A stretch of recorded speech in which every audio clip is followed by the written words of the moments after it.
आज की इस क्लास में सभी भक्तों का स्वागत है। अभी हम कीर्तन से स्टार्ट करेंगे। जय राधा माधव कुंज बिहारी, जय राधा माधव कुंज बिहारी, जय गोपीजन वल्लभ गिरिवर धारी, जय गोपीजन वल्लभ गिरिवर धारी, यशोदानंदन व्रज जनरंजन, यशोदानंदन व्रज जनरंजन, यमुना तीरावनचारी,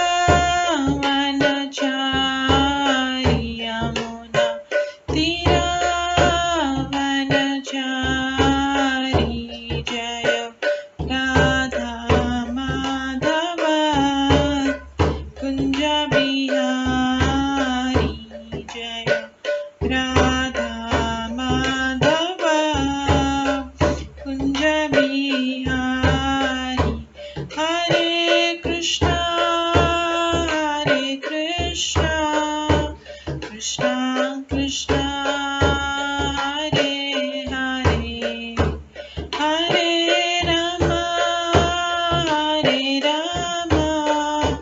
राम राम हरे हरे, हरे कृष्णा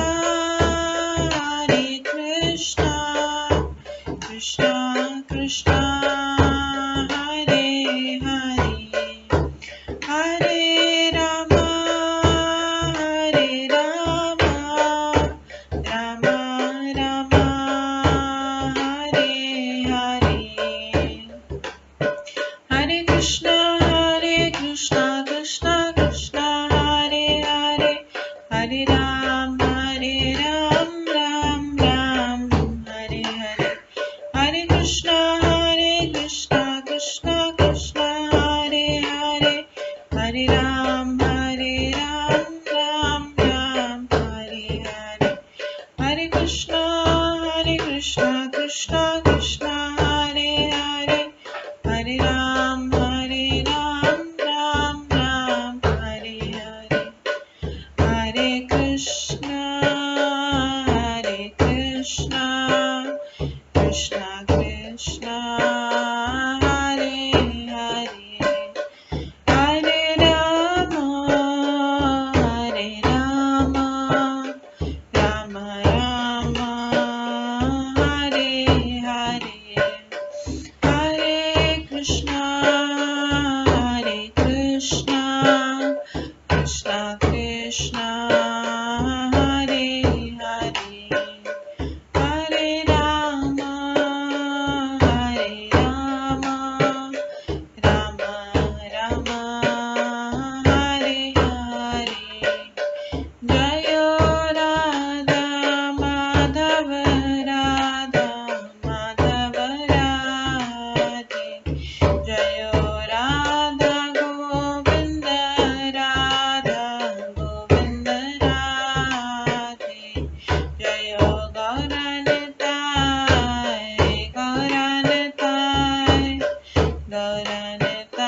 जय गौरनताय, जय जय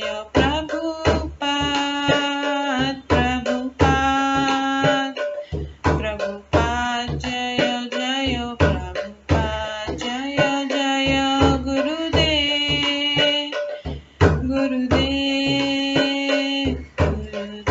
जय जय गुरुदेव, नित्य गौर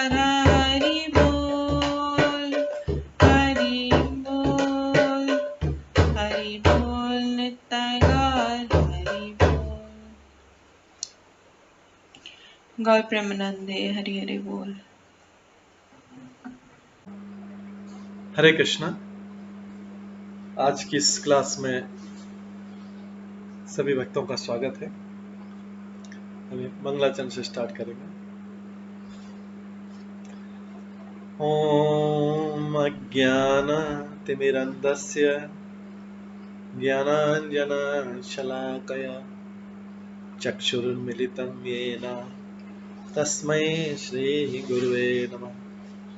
श्रीचैतन्यमनोभीष्टं स्थापितं येन भूतले स्वयं रूप कदा मह्यं ददाति स्वपदान्तिकम्।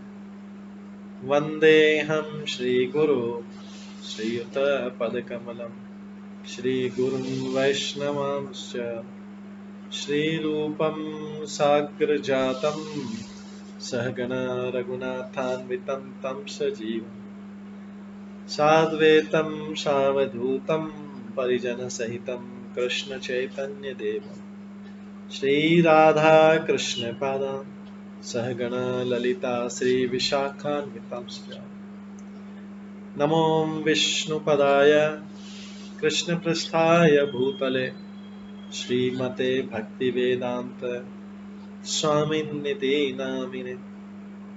नमस्ते सरस्वती देवे गौरवाणी प्रचारिणे निर्विशेष शून्यवादी पाश्चात्य देशतारिणे।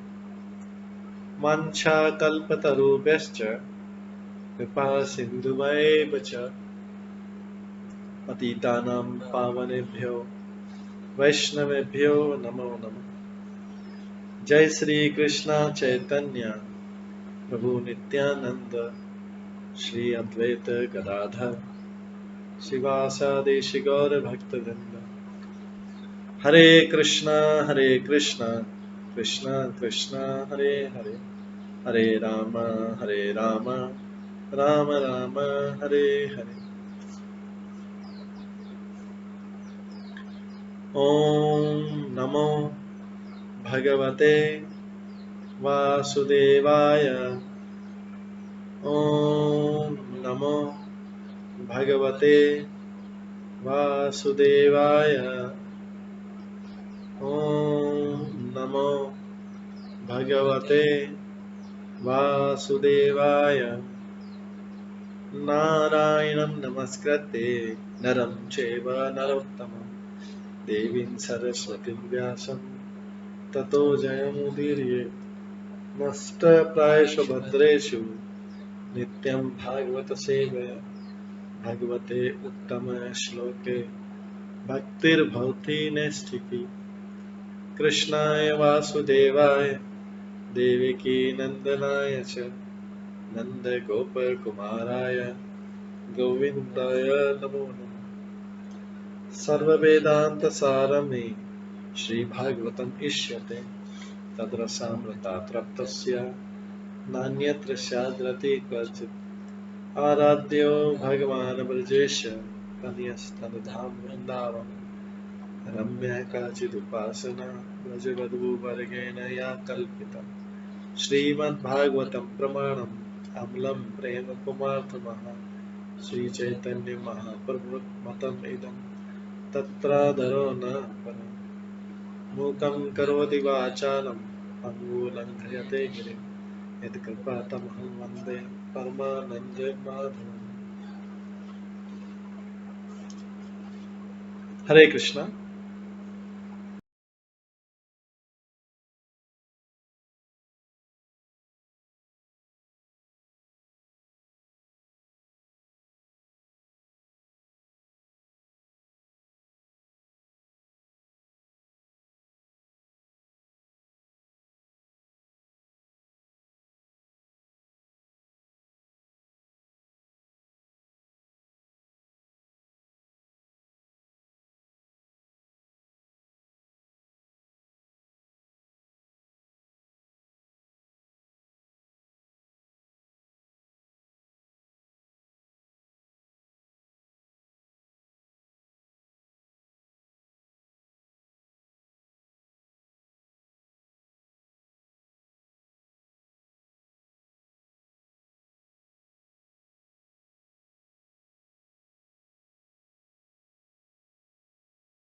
हरे कृष्णा।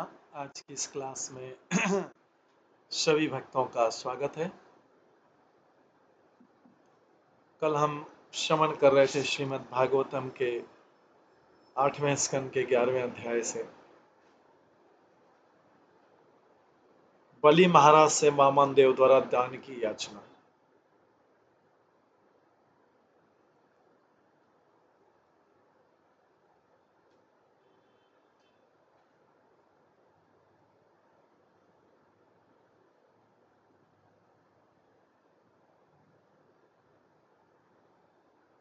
बलि महाराज से वामन देव द्वारा दान की याचना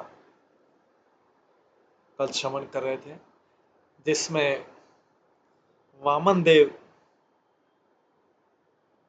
भगवान जो वामन देव के रूप में जाते हैं और बलि महाराज से 3 पग भूमि की याचना करते हैं।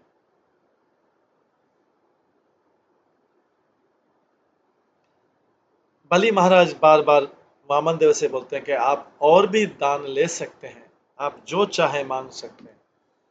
बलि महाराज को ये वामन देव जी उपदेश देते हैं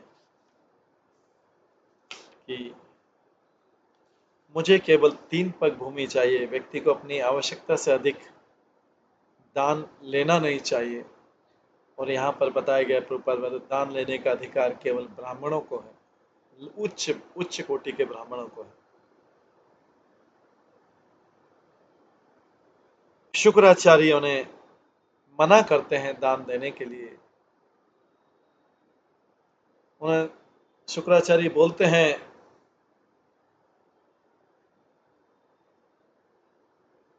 बलि महाराज को कि ये वामन देव जो यहाँ पे भिक्षा मांगने आए, ये स्वयं भगवान है, आपको पूरा लूट लेंगे, आपका सब कुछ छीन लेंगे। ये जो छोटे पग बता रहे हैं तीनों, ये बड़े पग अपने आप को विस्तार कर लेंगे, सब कुछ लूट लेंगे। और फिर शुक्राचार्य को ट्रिक बताते हैं कि आपने क्योंकि ओम नहीं बोला तो आप अपने वचन से मुकर सकते हैं।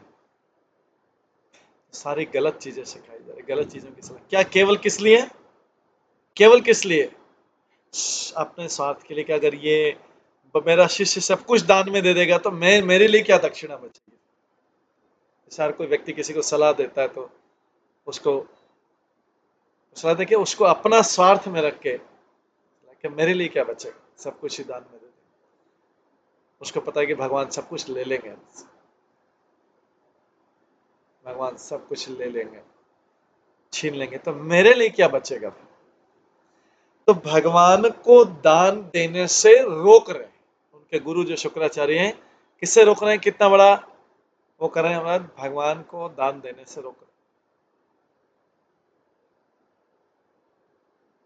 और अलग अलग ट्रिक बताते हैं कि आप किस तरह से मुकर सकते हैं। और बोलते हैं कि अगर कोई व्यक्ति सारा कुछ दान में दे देगा तो अपने शरीर का पालन कैसे करेगा।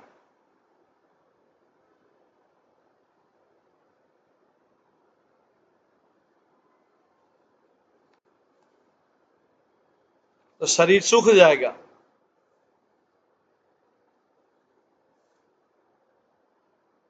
अतः सुरक्षित उपाय कि नहीं कर दिया जाए, दान से मना कर दिया जाए।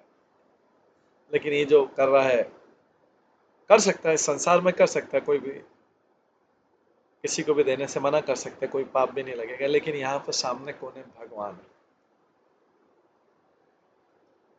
सामने कौन है? भगवान है। उनको मना करना ये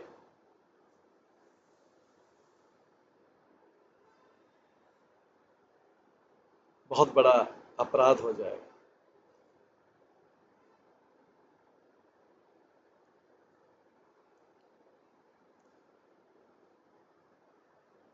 तो सुरक्षित उपाय बोल रहे हैं कि उनको वामन देव को नहीं कह दिया जाए, यद्यपि असत्य है, क्योंकि आपके पास तो देने के लिए सब कुछ है, आपके पास तो देने के लिए सब कुछ है, फिर भी नहीं कर रहे, किंतु इससे हमारी पूरी रक्षा हो जाएगी। शुक्राचार्य बोल रहे हैं, किसको बोल रहे हैं? अपने शिष्य बलि महाराज को बोल रहे हैं। इससे हमको क्या, दूसरे से सहानुभूति भी मिलती है। जैसे कोई बोले कि मेरे पास पैसा नहीं है, पैसा कम है, तो क्या है कि दूसरे से सहानुभूति मिलती है। ये प्रैक्टिकली इस भौतिक जगत में जो होता है ये बता रहे हैं शुक्राचार्य। क्या बोल रहे हैं, यद्यपि यह असत्यता है, असत्य है, लेकिन इससे पूरी रक्षा हो जाती है कि इससे अपने प्रति दूसरों की भी सहानुभूति मिलती है, यार इनके पास तो पैसा ही नहीं, और इससे अपने लिए अन्यों से धन एकत्र करने में पूरी सुविधा मिलती है। इससे अपने पास धन आ जाता है, दूसरों की सहानुभूति रहती है और धन देते हैं, यार इनके पास धन नहीं है, धन नहीं। फिर भी यदि कोई सदा यही कहे कि उसके पास कुछ भी नहीं है, लेकिन अगर कोई सदा ही हमेशा बोलते कि मेरे पास कुछ भी नहीं, तो उसकी निंदा होती है, क्योंकि वो जीवित रहकर भी मृत के समान है, क्योंकि वो जीवित रहकर भी मृत के समान है, और उसको जीवित रहते ही मार डालना चाहिए।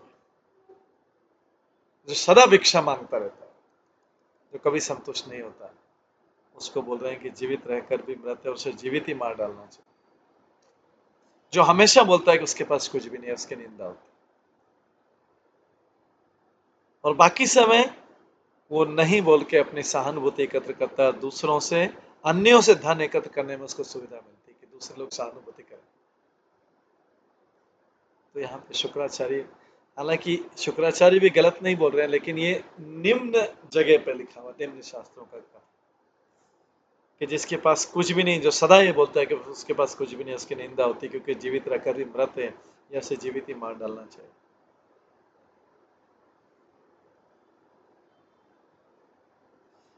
यदि कोई, तात्पर्य में प्रभुपाद लिखते हैं, भिखारी सदैव अपने को निर्धन रूप में प्रस्तुत करते हैं, यह उनके लिए अच्छा हो सकता है, क्योंकि इस तरह से उनको अपने धन नष्ट न होने का आश्वासन मिल जाता है कि मेरे से कोई मांगेगा नहीं, और धन एकत्र करने की दिशा में अन्यों का ध्यान आकर्षण, सहानुभूति भी मिलती है दूसरों से कि भाई इनके पास धन नहीं है, धन नहीं है, किंतु इसकी भर्त्सना की जाती, इसकी भी निंदा की जाती।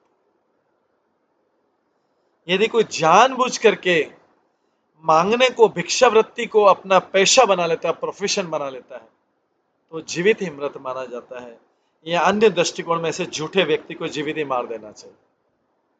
ये प्रभुपाद जो है तात्पर्य, क्यों ऐसा क्यों बोला गया कि जीवित होते ही मार देना चाहिए? ये तो बहुत बड़ा सेंटेंस है, बहुत बड़ा। इस संबंध में वैदिक आदेश है, अथ ते पूर्णतभ्यातम यन्नेति स यत् सर्वनेति ब्रूयात् पापी कास्य कीर्ति जायते सेनम तत्रैव हन्यात्, उसकी हत्या कर देनी चाहिए। यदि कोई निरंतर निर्धन होने का स्वांग भरे और भीख द्वारा धन संचित करे, तो उसका वध कर देना चाहिए। सेनम तत्रैव हन्यात्, इतना भयानक, क्योंकि अगर वो भिक्षा मांग के वो दूसरों के पाप कर्म को ले रहा है, तो इसको उसका जीने की आवश्यकता नहीं, और पाप कर्म कमा लेगा। उसके बजाय अगर वो मृत्यु हो जाए उसकी, तो एटलीस्ट कम पाप कर्म कर लेके जाएगा, वो कम पाप कर्म लेके जाएगा। नहीं तो ऐसे दूसरों का दान खाएगा तो वो तो और पाप कर्म ले रहा है, जिसका भी दान ले रहा है उसका पाप कर्म ले रहा है, तो ऐसे कई लोगों से पाप कर्म ले लेगा वो। तो उसकी बजाय कि उसको जीवित होते हुए मृत के समान, उसको जीवित ही मार डालना चाहिए। श्लोक में लिखा, और इसी का प्रभुपाद आगे बता रहे हैं, श्लोक, दूसरा श्लोक बता रहे हैं, अथे तत्पूर्णभ्यातम यन्नेति स यत् सर्वनेति ब्रूयात् पापी कास्य कीर्ति जायते, अर्थे तत् सेनम तत्रैव हन्यात्। यदि कोई निरंतर निर्धन होने का स्वांग भरे, उसके पास शरीर है लेकिन निरंतर निर्धन होने का स्वांग भरे और भीख द्वारा धन संचित करे, तो उसका वध कर देना चाहिए।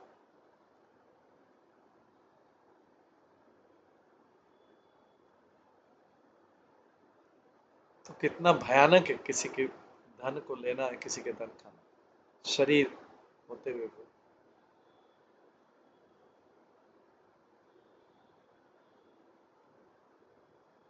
ये हालांकि शुक्राचार्य बता रहे, लेकिन प्रभुपाद भी इसको सपोर्ट कर रहे हैं, क्योंकि इसमें प्रभुपाद कोट कर रहे हैं श्लोक।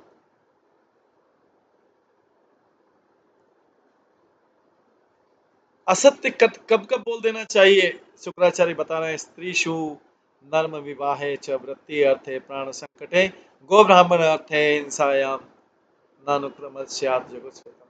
वैसे सत्य ही बोलना चाहिए, हमेशा सत्य बोलना।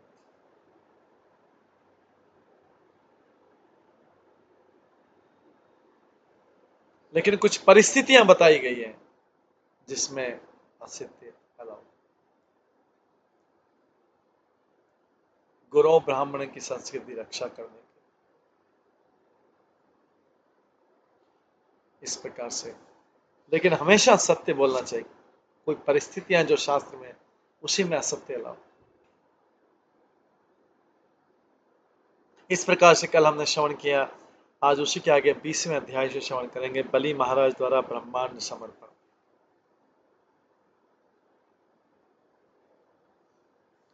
बलि महाराज द्वारा ब्रह्मांड समर्पण। बलि महाराज भगवान को ब्रह्मांड का समर्पण करते हैं। श्री शुकवाच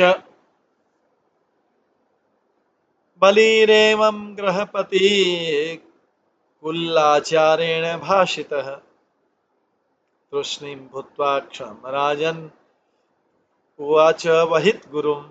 सुखदेव गोस्वामी का राजा परीक्षित जब बलि महाराज को उनके गुरु एवं कुल पुरोहित शुक्राचार्य ने इस प्रकार सलाह दी तो वे कुछ समय तक चुप रहे।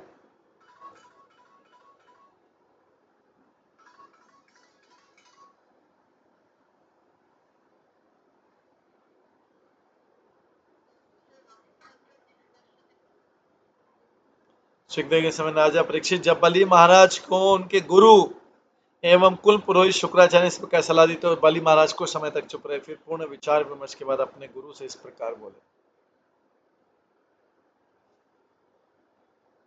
तात्पर्य श्री विश्वनाथ चक्रवर्ती ठाकुर ने टिप्पणी की कि बलि महाराज इस संवेदनशील बिंदु में मौन रहे।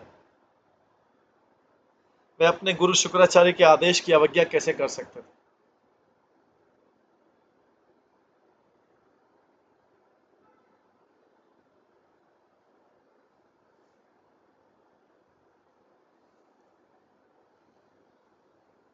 श्री विश्वनाथ चक्रवर्ती ने टिप्पणी की कि बलि महाराज इस संवेदनशील बिंदु में मौन रहे। वे अपने गुरु शुक्राचार्य के आदेश की अवज्ञा कैसे कर सकते थे। बलि महाराज जैसे धीर व्यक्ति का कर्तव्य कि वह अपने गुरु के आदेशों का तुरंत पालन करें, जैसा उन्होंने परामर्श दिया था।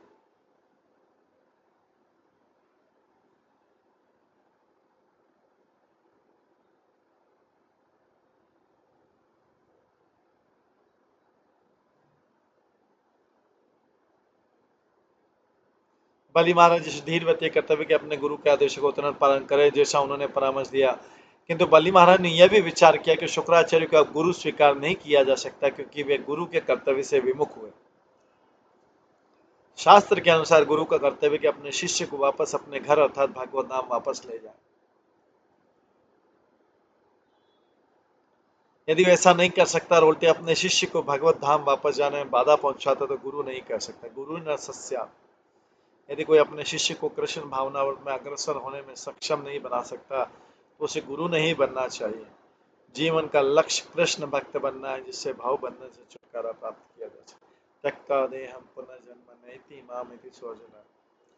गुरु कृष्ण भावना मत को विकसित करके शिष्य को इस अवस्था को प्राप्त करने में सहायता देता है।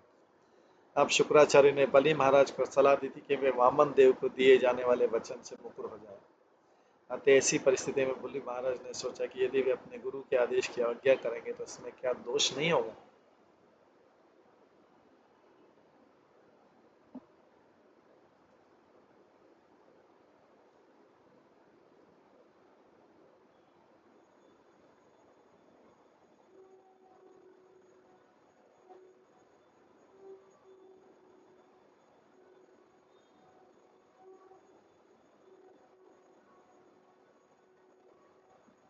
उन्होंने इस विषय पर तर्क वितर्क किया कि क्या वे अपने गुरु के आदेश को अस्वीकार कर दें या स्वतंत्र होकर भगवान को प्रसन्न करने के लिए चाहे जो भी करें।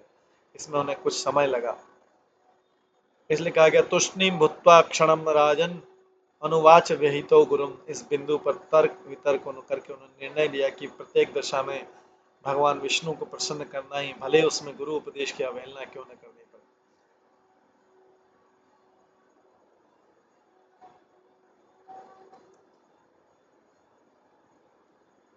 जिसे गुरु मान लिया जाए, किंतु यदि वह विष्णु भक्ति के सिद्धांत के विरुद्ध हो जाता है तो उसे गुरु स्वीकार नहीं किया जा सकता। यदि किसी ने भूल से ऐसे गुरु को स्वीकार किया तो मनुष्य को उसका त्याग कर देना चाहिए।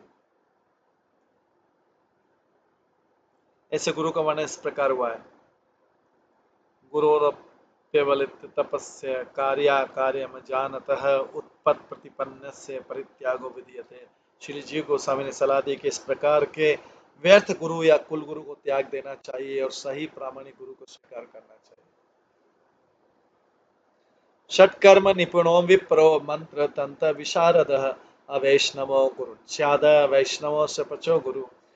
कोई वैदिक विद्वान ब्राह्मण वैदिक ज्ञान के समस्त विषयों में पटु होते हुए गुरु होने के योग्य नहीं होता यदि वैष्णव नहीं, किंतु यदि निम्न कुल में उत्पन्न व्यक्ति वैष्णव है तो गुरु बन सकता है।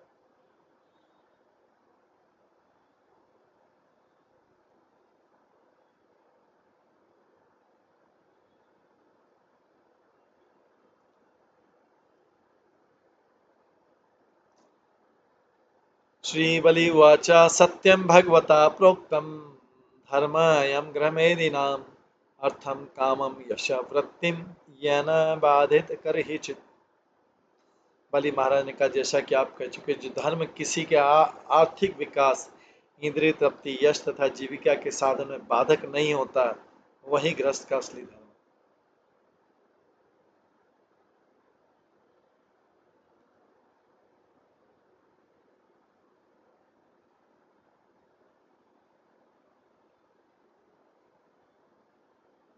बलि महाराज ने कहा जैसा कि आप कह चुके कि जो धर्म किसी के आर्थिक विकास, इंद्रिय तृप्ति, यश तथा जीविका के साधन में बाधक नहीं होता, वह गृहस्थ का असली धर्म है। मैं भी सोचता हूँ कि यह धर्म सही है।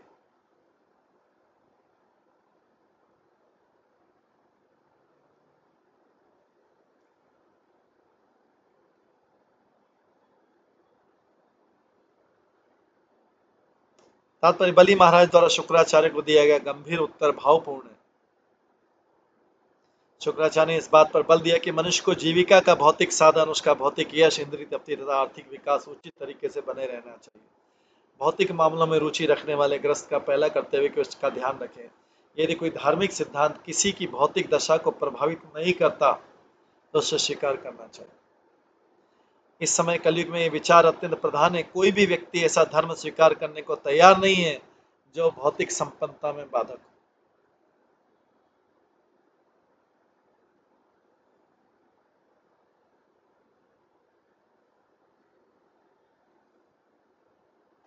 शुक्राचार्य भौतिकतावादी संसारी पुरुष होने के कारण भक्त के सिद्धांत को नहीं जानते थे। भक्त भगवान की पूर्ण तुष्टि के लिए सेवा करने के लिए कृत संकल्प रहता है। कोई भी वस्तु जो इस संकल्प में बाधक बने त्याग देना चाहिए, यही भक्ति का सिद्धांत है। अनुकूल से संकल्प, प्रातिकूल से वर्जनम। भक्ति करने के लिए मनुष्य को केवल वही स्वीकार करना चाहिए जो भक्ति के अनुकूल हो और उसका परित्याग कर दिया जाना चाहिए जो प्रतिकूल हो। बलि महाराज को वामन देव के चरण कमलों में अपना सर्वस्व अर्पित करने का सुयोग प्राप्त हुआ था, किंतु शुक्राचार्य इस भक्ति योग में बाधा डालने के लिए भौतिक तर्क प्रस्तुत कर रहे थे। ऐसी परिस्थिति में बलि महाराज ने निर्णय लिया कि ऐसी बाधाओं से बचा जाना चाहिए। दूसरे शब्दों में उन्होंने तुरंत ही शुक्राचार्य की राय को अस्वीकार करने और अपना कर्तव्य पूरा करने का निर्णय लिया। इस तरह उन्होंने भगवान वामन देव को अपना सर्वस्व अर्पित कर दिया।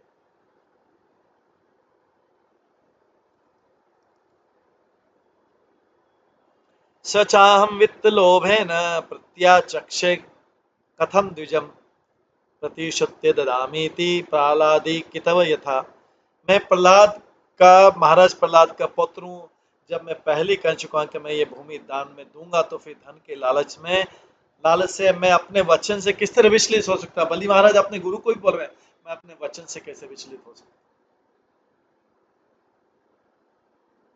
मैं किस तरह एक सामान्य वंचक का आचरण कर सकता हूँ, फिर वह भी एक ब्राह्मण के प्रति।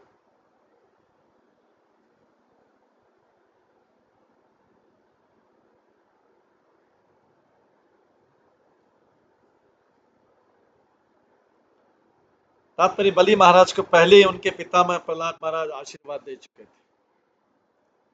इसलिए असुर कुल में उत्पन्न होने पर भी वे विशुद्ध भक्त थे। उच्च भक्त की दो कोटियां होती, साधन सिद्ध तथा कृपा सिद्ध। साधन सिद्ध वह है जो गुरु द्वारा निर्देशित शास्त्रोक्त विधि विधानों का नियमित पालन करके भक्त बनता है। यदि कोई ऐसी नियमित भक्ति करता है तो कालक्रम में अवश्य सिद्धि प्राप्त कर लेगा। किंतु कुछ ऐसे भी भक्त होते हैं जो भक्ति के सभी नियमित विधानों का पालन नहीं करते,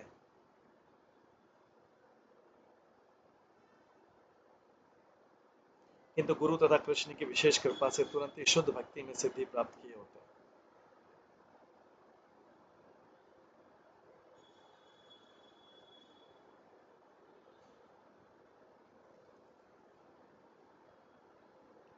ऐसे भक्तों के उदाहरण है यज्ञ पत्नियां महाराज बलि तथा सुखदेव गोस्वामी। यज्ञ पत्नियां सकाम कर्मी सामान्य ब्राह्मणों की पत्नियां थी।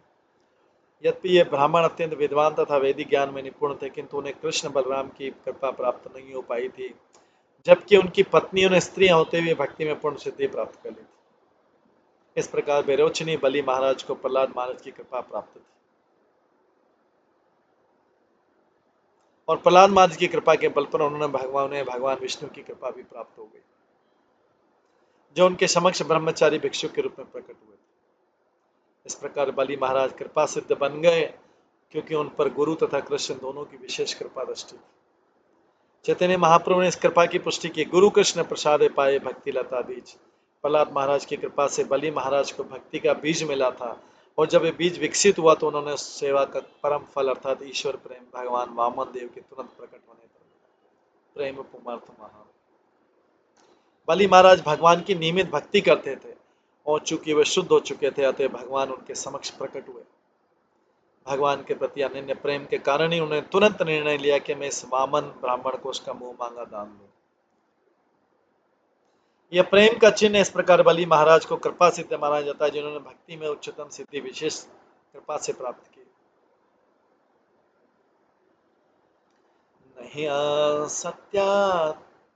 नहीं असत्यात् परधर्म इति वाच भूयम सर्वम सौड़म अलम मन्ये रुते अली के परम नरम। असत्य से बढ़कर पापमय कुछ भी नहीं है। असत्य से बढ़कर पापमय कुछ भी नहीं है। इसी कारण से एक बार माता पृथ्वी ने कहा था, मैं किसी भी भारी बोझ को सहन कर सकती हूँ, किसी झूठे व्यक्ति को सहन नहीं कर सकती। पृथ्वी ने कहा था असत्य से बढ़कर कुछ भी पाप नहीं। इसी कारण से एक बार माता पृथ्वी ने कहा था, मैं किसी भी भारी बोझ को सहन कर सकती हूँ, किसी झूठे व्यक्ति को नहीं।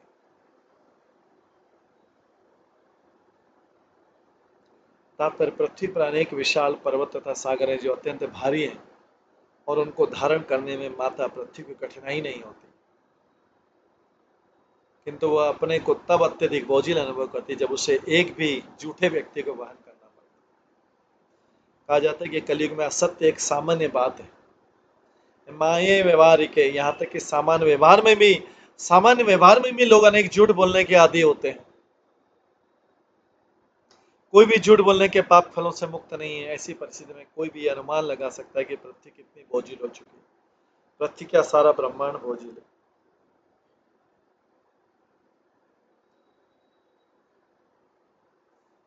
तो पृथ्वी देवी बोलती है न सत्य परो धर्म, सत्य असत्य से बढ़कर कुछ भी पापमय नहीं है।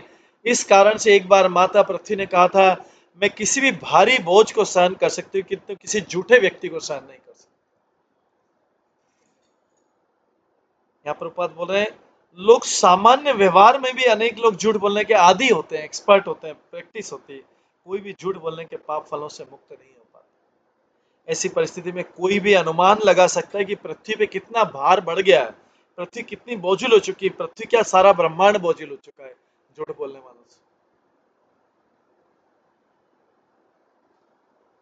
व्यक्ति झूठ क्यों बोलता है? केवल अपने स्वार्थ के लिए और आसक्ति के लिए,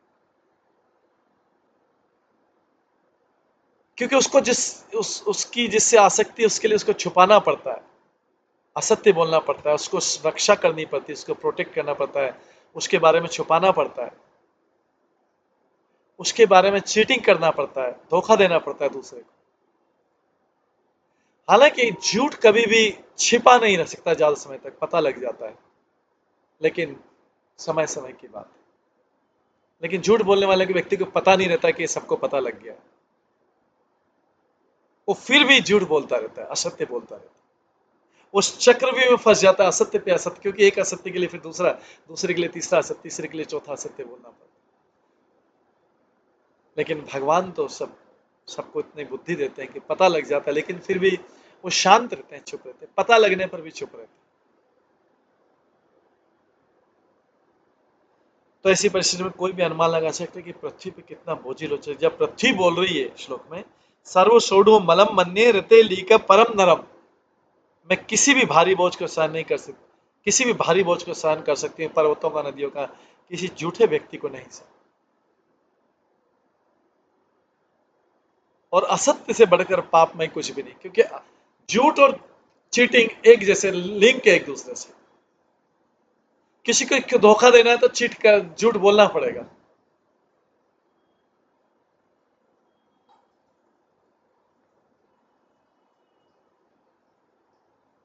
और कई बार असत्य बोलने वाले को कई बार क्या सारे बार पता नहीं रहता कि लोगों को सत्य पता लग चुका है, लेकिन फिर भी वो हर बार उसको छुपाने का प्रयास करता है। आगे नाहम विभेमि निर्यात न अंध्यात असुख वर्णात न स्थान च्यवनात् मृत्यो यथा विप्र प्रलंबनात्।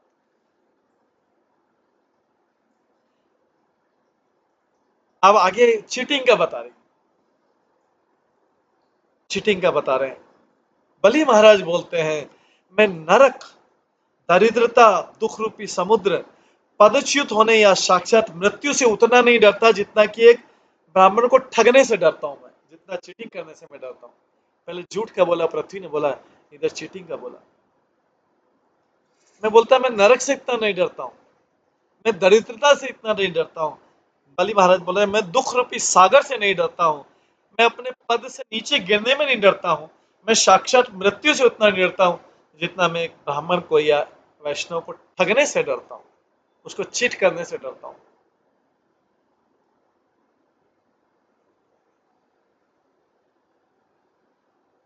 क्योंकि ब्राह्मण या वैष्णव को चीट करना मतलब भगवान को चीट करना है। उनको धोखा दे दिया, उनको ठग लिया, अभी बचा क्या फिर जीवन, शेष क्या रहा? तो व्यक्ति पूरा अपना ट्रस्ट खो देता है, पूरा विश्वास खो देता है इस पृथ्वी। यत आगे तीसरे बताना, तो झूठ क्या बताया, असत्य क्या बताया, ठगी का, चीटिंग का बताया आगे। यत यत हास्यते लोके अस्मिन् सम परेतम संपरेतम धन आदिकम तस्य त्यागे निमित्तम किम विप्र तुष्येतु न तेन चेत्। हे प्रभु, बलि महाराज अपने गुरु को बोल रहे हैं, हे प्रभु आप यह भी देख सकते कि संसार का सारा भौतिक ऐश्वर्य उसके स्वामी की मृत्यु के समय निश्चित रूप से विलग हो जाता है। अतः यदि ब्राह्मण वामन देव दिए गए उपहारों से तुष्ट नहीं है, हे अतः यदि ब्राह्मण वामन देव मेरे दिए गए उपहारों से तुष्ट नहीं है, तो क्या क्यों न उन्हें धन से तुष्ट किया जाए, क्योंकि जो मृत्यु के समय तो सारा धन जाने वाला है। ऐसे ब्राह्मण को, ऐसे विद्वान ब्राह्मण को, शुद्ध ब्राह्मण को क्यों न तुष्ट कर लिया जाए, अगर वो गिफ्ट से संतुष्ट नहीं तो धन से, क्योंकि धन तो मृत्यु के समय जाने वाला है। तो किसको संतुष्ट करने की बात कर रहे हैं? इनडायरेक्टली भगवान को ही कर रहे हैं, उनको पता नहीं है भगवान है, लेकिन फिर वो शुद्ध ब्राह्मण के रूप में वामन देव को तुष्ट। तो भगवान को तुष्ट करने का सारा प्रयास होना चाहिए। कई बार लोग बोलते आ रहे हमें ही थोड़ा धन दे दो, क्या धन तो मृत्यु के बाद जाने वाला है। तो मूर्खों से बोलना पड़ेगा आपको धन देंगे तो हम और पाप कमाएंगे, क्योंकि अभी भागवतम में आया कि दान के लिए तो ब्राह्मण, शुद्ध ब्राह्मण ही योग्य रहता है, नहीं तो दिया गया दान भी पाप का कारण बनता है।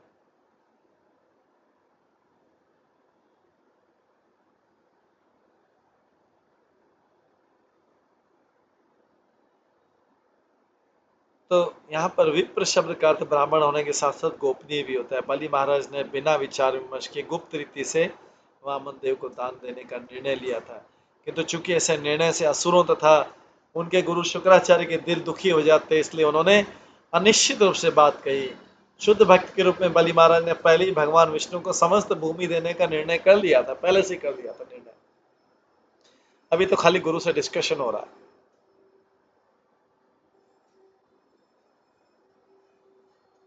श्रेय कुर्वन्ति भूतानां साधवो दुस्तज्य असुभि तदंग शिवि प्रभुतया का विकल्प धरादिशु। दधीचि शिवि तथा अनेक महापुरुष जन साधारण के लाभ हेतु अपने प्राणों की आहुति तक देने के इच्छुक।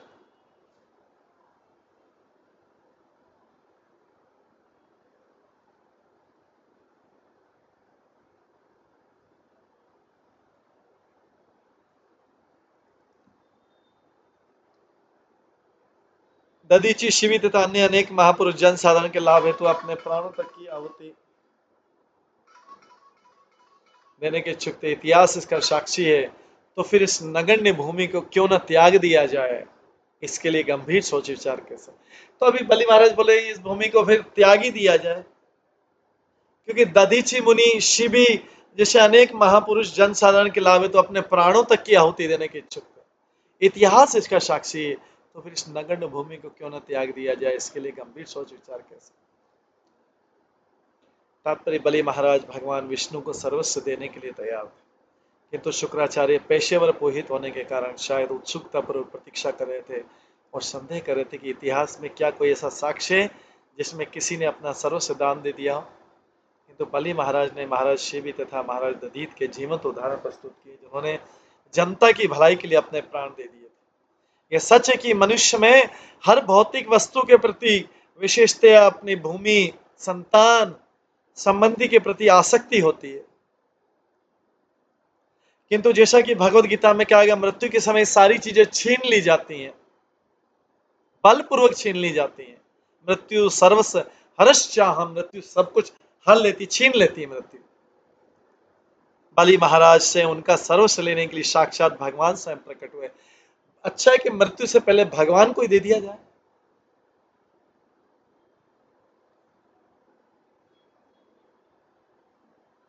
क्योंकि संतान, रिश्तेदार, संबंधी सब भोग करेंगे, उसका दुरुपयोग करेंगे।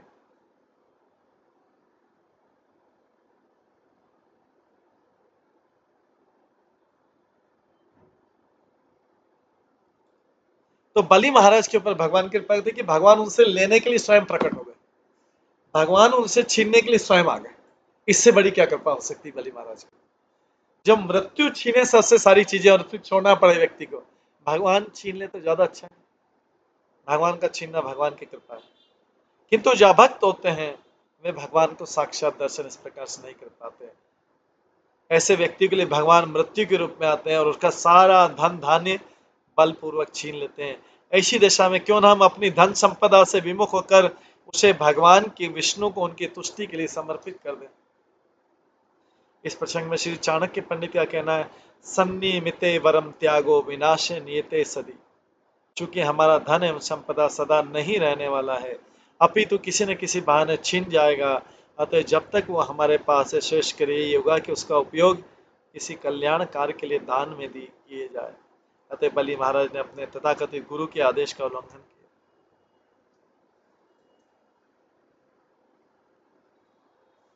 येरियम बुभुजे ब्रह्मन्,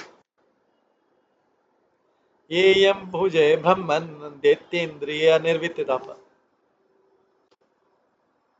तेषां कालग्रसित लोकान् न यश अधिगतम भुवि। हे ब्राह्मण श्रेष्ठ, निसंदेह उन महान असुर राजाओं ने इस संसार का भोग किया जो युद्ध करने से कभी हिचकिचाते नहीं थे, किंतु कालांतर में उनकी कीर्ति के अतिरिक्त उनके पास की हर वस्तु छीन ली गई। बलि महाराज अपने गुरु को बोल रहे, अरे पहले वाले सारे राजाओं का भी सब कुछ छीन लिया गया मृत्यु ने, तो बेटर है कि भगवान क्यों नहीं छीन ले। किंतु कालांतर में उनकी कीर्ति के अतिरिक्त उनके पास की हर वस्तु छीन ली गई। वे उसी कीर्ति के बल पर आज भी विद्यमान है। दूसरे शब्दों में मनुष्य को चाहिए कि सब कुछ छोड़कर सुयश मतलब भगवान के लिए यश को अर्जित करने का प्रयास है। उसकी कीर्ति सिर्फ करनी चाहिए कि ये भगवान का भक्त था। तात्पर्य इस संदर्भ में चाणक्य पंडित जी कहते हैं, चाणक्य श्लोक आयुष क्षण एको भी न लभ्य स्वर्ण कोटि भी। मनुष्य की आयु अत्यंत अल्प है, किंतु यदि कोई इस अल्प आयु में ऐसा कुछ कर लेता है, ऐसा कुछ कर लेता है भगवान के लिए जिससे उसका यश बढ़ता है, तो वो इसका मतलब है कि वो लाखों वर्ष तक जीवित है। अतः बलि महाराज ने तय किया कि वे अपने गुरु के इस आदेश का पालन नहीं करेंगे कि वामन देव को दिए गए वचन से विचलित हो जाए। अभी बलि महाराज ने डिसाइड किया, चाहे मेरे गुरु भी बोले, लेकिन मैं अपने भगवान के लिए अपने दिए गए वचनों से विमुख नहीं होऊंगा। बजाय इसके उन्होंने तय किया कि वे अपने वचन के अनुसार भूमि देंगे, जिससे 12 महाजनों में भी उनकी गणना सदैव होती रहे।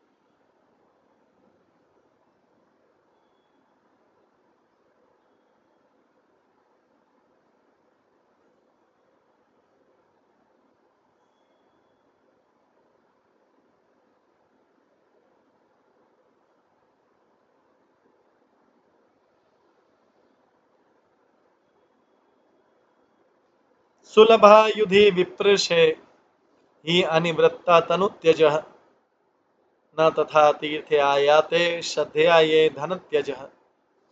हे ब्राह्मण श्रेष्ठ, ऐसे अनेक लोग हुए हैं जिन्होंने युद्ध से न डरकर युद्ध भूमि में अपने प्राणों की बलि दे दी है, युद्ध में भी डर के अपने प्राणों की भी बलि दे दी। किंतु ऐसा अवसर किसी को विरले ही मिलता है जब किसी मनुष्य ने अपना संचित धन किसी ऐसे साधु पुरुष को निष्ठापूर्वक दान दिया हो जो तीर्थ स्थल को जन्म देता है, मतलब जो उसमें तीर्थ स्थल बना ले। अनेक शत्रुओं ने अपने राष्ट्रों के लिए अपने प्राणों की आहुति दे दी, किंतु ऐसा व्यक्ति विरले ही मिलेगा जिसने अपना संचित धन तथा अपनी सारी संपत्ति किसी सुपात्र को दान में दी। भागवत गीता में कहा गया है, दातव्यमिति यज्ञानम दीयते अनुपकारिणे देशे काले च पात्रे च तद्ज्ञानम सात्विकम स्मृतम। वह दान सात्विक माना जाता है जो कर्तव्य समझकर उचित समय तथा उचित स्थान में सुपात्र को दिया जाता है और उसके बदले में किसी वस्तु की अपेक्षा नहीं की जाती। इस प्रकार उचित स्थान पर दिया गया दान सात्विक कहलाता है। इस सात्विक दान से भी बढ़कर वो दिव्य दान है जिसमें भगवान के लिए सर्वस्व अर्पित कर दिया जाता है। भगवान वामन देव बलि महाराज के पास भिक्षा मांगने आए थे। भला दान का ऐसा सुयोग किसे मिल सकता था? अतः बलि महाराज ने बिना किसी हिचक के भगवान को मुंह मांगा दान देने का निर्णय लिया। मनुष्य को युद्ध भूमि में जीवन होम करने के अनेक अवसर प्राप्त हो सकते हैं, किंतु इस प्रकार का अवसर भगवान को दान देने का अवसर शायद ही कभी किसी को मिल पाता।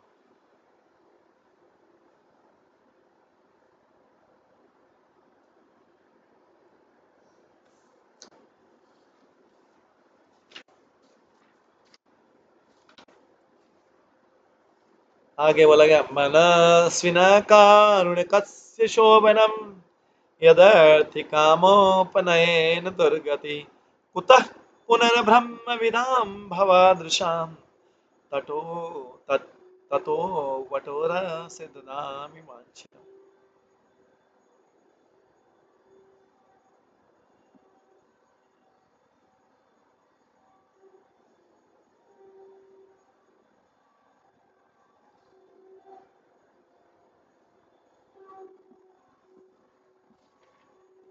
दान देने से उदार तथा दयालु व्यक्ति निसंदेह और अधिक शुभ बन जाता है। किसके लिए बोल रहे हैं? भगवान, ब्राह्मणों और भगवान के संदर्भ में।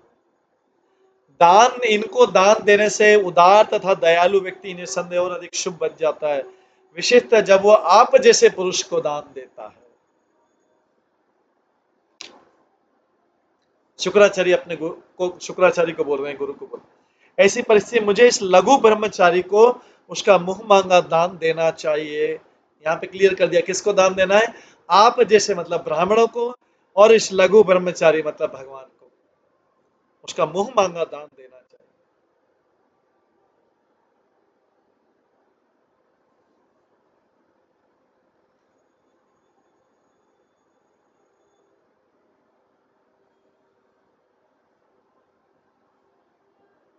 तात्पर्य, यदि कोई व्यापार जुआ, वेश्यागमन या नशा करने के कारण धन गवा देता है, यदि कोई व्यापार जुआ, वेश्यागमन या नशा करने के कारण धन गंवा देता है तो दरिद्र बन जाता है और कोई इसकी प्रशंसा नहीं करेगा।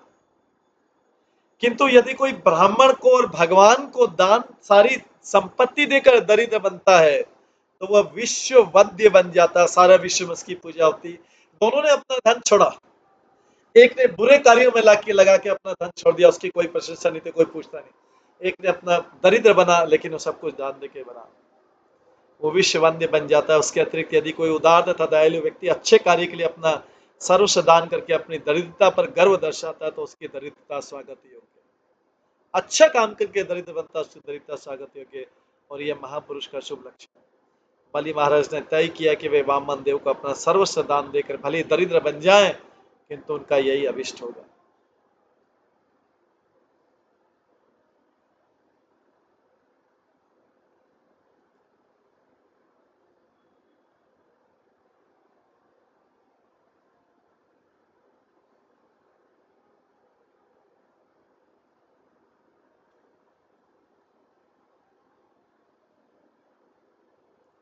यजन्ति यज्ञं क्रतुभिर्यमादता भवन्त आम्नाय विधान कोविदा स एव विष्णु वरदस्तु वा परः दास्याम्यमुष्मे क्षितिमीप्सितां मुने।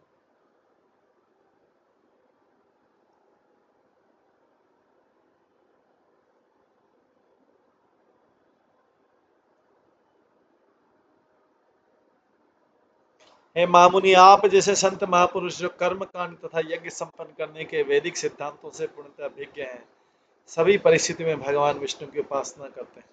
अतः वही भगवान विष्णु यहाँ चाहे मुझे वरदान देने के लिए आए हों या शत्रु के रूप में मुझे दंड देने के लिए आए हों, मेरा कर्तव्य है कि मैं उनके आदेशों का पालन करूँ और उनके द्वारा मांगी गई भूमि बिना हचक होने दे।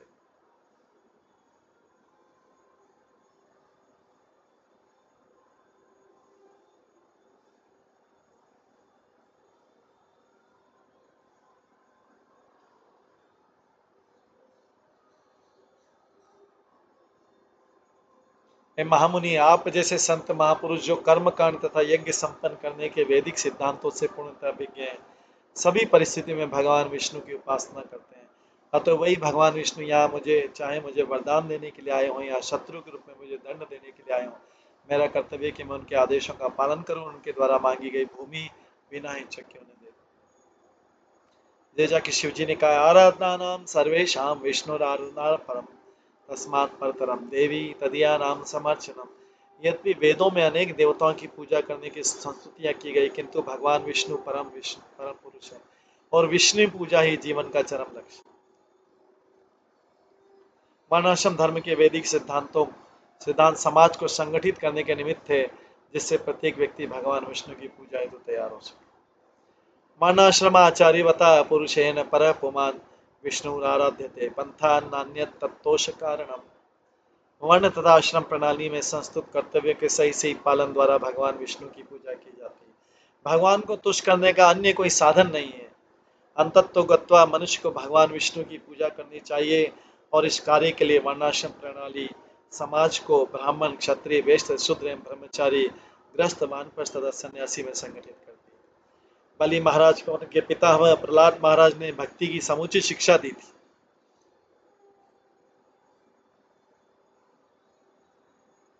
बलि महाराज को उनके पितामह प्रहलाद महाराज ने इस शिक्षा कहां से मिली? बलि महाराज को ये वंश परंपरा से आ रही। इस प्रकार के दान करने की शिक्षा वंश परंपरा से आ रही। आधुनिक युग में बालकों को क्या शिक्षा दी जाती है? किस तरह से धन दूसरे से लूटा जाए, क्योंकि वो बोलेंगे ये हमारी वंश परंपरा है कि हम वंश में, इस परंपरा में सबसे धन लूटते आए।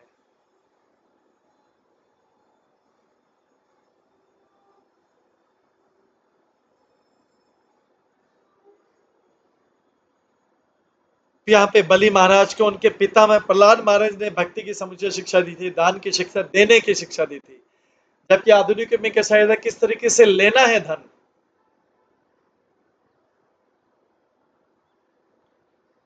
अतः वे जानते थे क्या करना चाहिए। वे किसी के द्वारा बहकाए नहीं जा सकते थे, यहाँ तक कि अपने तथाकथित गुरु द्वारा भी नहीं भड़काए गए। ये पूर्ण शरणागति के लक्षण है। भक्ति विनोद ठाकुर ने कहा है, मार भी राखे भी जो इच्छा तोहार, नित्य दास प्रति तुआ अधिकार। भगवान विष्णु की चरण में जाकर मनुष्य को हर परिस्थिति में उनके आदेशों का पालन करने के लिए सन्नद्ध रहना चाहिए। चाहे किसी को मारे या शरण दे, भगवान विष्णु की पूजा हर परिस्थिति में की जानी चाहिए।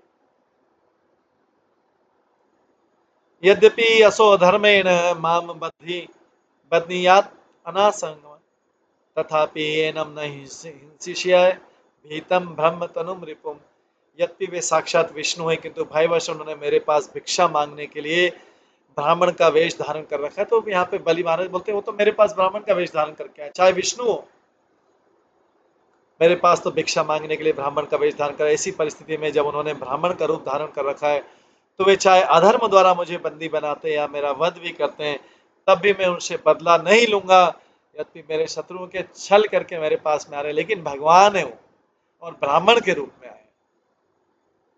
तात्पर्य, यदि भगवान विष्णु जिस रूप में है उसी में बलि महाराज के पास आए होते और उनसे कुछ करने को कहा होता, तो निश्चित है कि बलि महाराज उनकी प्रार्थनाओं का स्वीकार नहीं करते, लेकिन अपने अपने तथा अपने भक्त के बीच कुछ परिहास हेतु भगवान ने ब्राह्मण ब्रह्मचारी का रूप धारण किया और वे बलि महाराज से केवल 3 पद भूमि में मांगने आए। थोड़ा लीला को इंटरेस्टिंग करने के लिए वो वामन रूप में है। डायरेक्ट विष्णु रूप में आते तो बलि महाराज मना नहीं करते। अभी क्यों मना करना चाहिए? जब उधर मना नहीं करें साक्षात विष्णु रूप में, तो अभी अगर वेश बदल के आए तो क्यों मना करना चाहिए? एष वा उत्तम श्लोके न जिहासति यत यशहत्वा हत्वा मामेनाम हरेत युद्धे शैत निहत मया।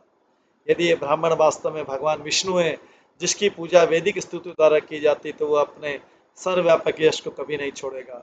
वो या तो मेरे द्वारा मारा जाकर धराशायी हो जाएगा, या युद्ध में मेरे द्वारा वध कर दिया जाएगा।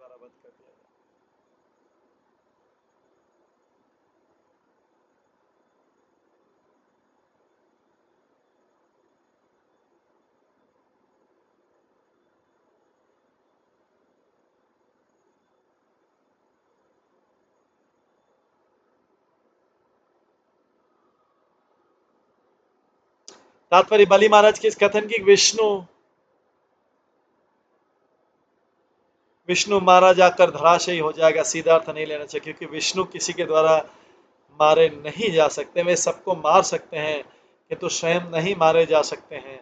अतः चित्त जाने का वास्तविक अर्थ है भगवान विष्णु बलि महाराज के हृदय में निवास करेंगे। भगवान विष्णु भक्ति द्वारा भक्त से हारते हैं, अन्यथा कोई उन्हें हरा नहीं सकता।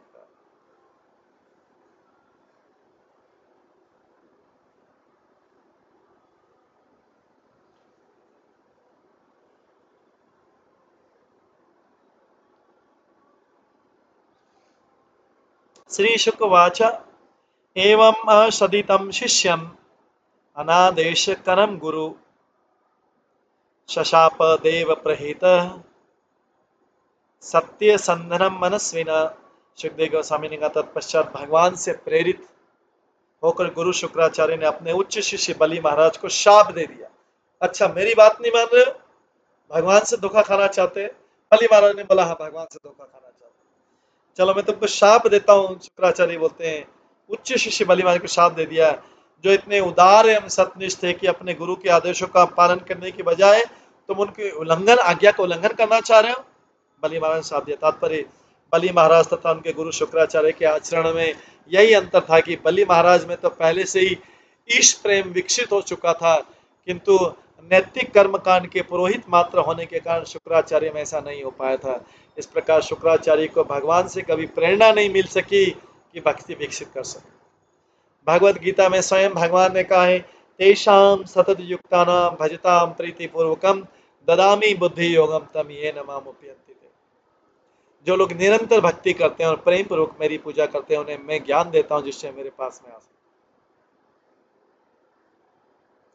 जो भक्तगण सचमुच श्रद्धा तथा प्रेम के साथ भक्ति में लगे रहते हैं, उन्हें भगवान प्रेरित करते हैं। वैष्णव जन कभी भी कर्म कांडी स्मार्त ब्राह्मणों की परवाह नहीं करते। इसलिए सनातन गोस्वामी ने वैष्णव के मार्गदर्शन के लिए जो स्मार्त विधि का पालन नहीं करते, हरिभक्त विलास का संकलन किया वैष्णव के मार्गदर्शन के लिए। यद्यपि भगवान जन जन के हृदय में वास करते हैं, किंतु जब तक कोई वैष्णव नहीं होता तब तक वो भक्ति में निरत नहीं हो पाता, लग नहीं पाता जब तक कोई वैष्णव नहीं होता, चाहे इसको कितना भी उपदेश प्राप्त हो जाए। लेकिन जब तक उसे किसी शुद्ध भक्त से सही उपदेश प्राप्त होगा तो वो भगवत धाम वापस जा सकेगा। ऐसे उपदेश केवल भक्तों के निमित्त होते हैं। अतः इस श्लोक में देव प्रहित शब्द महत्वपूर्ण, जिस कहते हैं भगवान द्वारा प्रेरित होकर। शुक्राचार्य को चाहिए था कि बलि महाराज को प्रोत्साहित करते कि वे भगवान विष्णु को सर्वस्व दे दें। ये भगवत प्रेम का लक्षण होता है, किंतु उन्होंने ऐसा नहीं किया। विपरीत इसके उन्होंने अपने भक्त शिष्य को शाप देकर दंडित करना चाहा।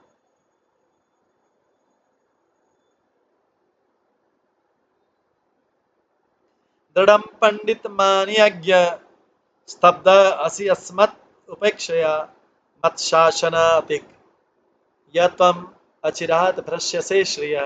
यद्यपि तुम्हें कोई ज्ञान नहीं है, शुक्राचार्य बोलते हैं बलि महाराज को, तुम्हें कोई ज्ञान नहीं, फिर भी तुम तथा कथित विद्वान पुरुष बन गए हो और इतने भ्रष्ट होकर तुम मेरे आदेश का उल्लंघन करने का दुस्साहस कर रहे हो। शुक्राचार्य बोलते हैं बलि महाराज, मेरी आज्ञा को उल्लंघन करने के कारण तुम शीघ्र ही सारे ऐश्वर्य से विहीन हो जाओगे, तुम दरिद्र हो जाओगे।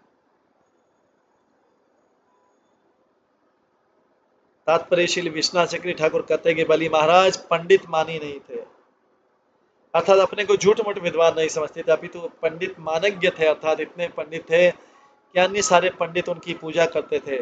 चूंकि इतने पंडित थे इसलिए वे अपने तथाकथित गुरु के आदेश का उल्लंघन कर सके, इतने महान थे। उन्हें संसार से किसी प्रकार की भौतिकता का भय नहीं था। जिसकी परवाह भगवान विष्णु करते हैं उसे किसी अन्य की परवाह करने की आवश्यकता नहीं होती। इस तरह बली महाराज कभी भी समस्त ऐश्वर्य से वंचित नहीं हो सके। भगवान द्वारा प्रदत्त ऐश्वर्य की तुलना कर्मकांड से प्राप्त ऐश्वर्य से नहीं की जानी चाहिए। दूसरे शब्दों में यदि कोई भक्त अत्यंत ऐश्वर्यवान हो जाए तो समझना चाहिए उसका ऐश्वर्य भगवान को उपहार है। ऐसा ऐश्वर्य कभी भी नष्ट नहीं होगा, जबकि सकाम कर्म द्वारा अर्जित ऐश्वर्य कभी भी नष्ट हो सकता है।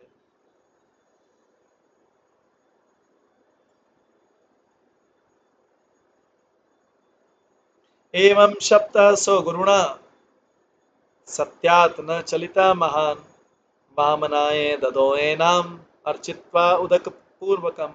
सुखदेव गोस्वामी ने आगे कहा, अपने गुरु द्वारा इस प्रकार शापित होने पर भी महापुरुष होने के नाते बलि महाराज अपने संकल्प से डिगे नहीं। अतः प्रथा के अनुसार उन्हें सर्वप्रथम वामन देव को जल अर्पण किया और तब उन्हें वह भूमि भेंट की जिसके लिए वचन दे चुके।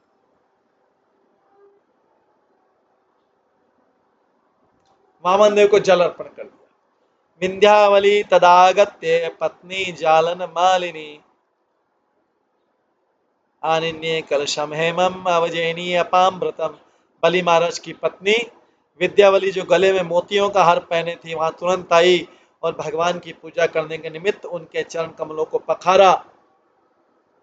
पखारने के साथ पानी से भरा सोने का एक बड़ा जल पात्र लेती हुई आई। इस प्रकार से अभी वो भगवान की पूजा करने को तैयार है, बलि महाराज और उनकी पत्नी विद्यावली।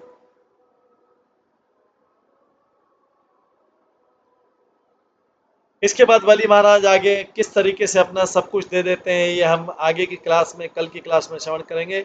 आज की क्लास को यहीं पे विराम देते हैं। सभी भक्तों का बहुत बहुत धन्यवाद। सभी भक्तों के लिए एक बार हरे कृष्ण महामंत्र का जप करते हैं। हरे कृष्णा कृष्णा कृष्णा हरे हरे, हरे राम राम राम हरे। श्रीमद् भागवतम महापुराण की जय। श्रील प्रभुपाद की जय। सभी भक्तगणों की जय।